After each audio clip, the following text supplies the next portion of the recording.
Residential neighborhood in the southern Ukrainian city of Kherson was partially flooded on June 6 after a huge Soviet-era dam on the Dnipro River was breached, unleashing floodwaters.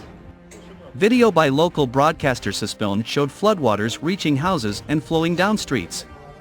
Ukrainian President Volodymyr Zelensky accused Russian forces of blowing up the Kakhovka hydroelectric power station from inside the facility, and said Russia must be held to account for a terrorist attack.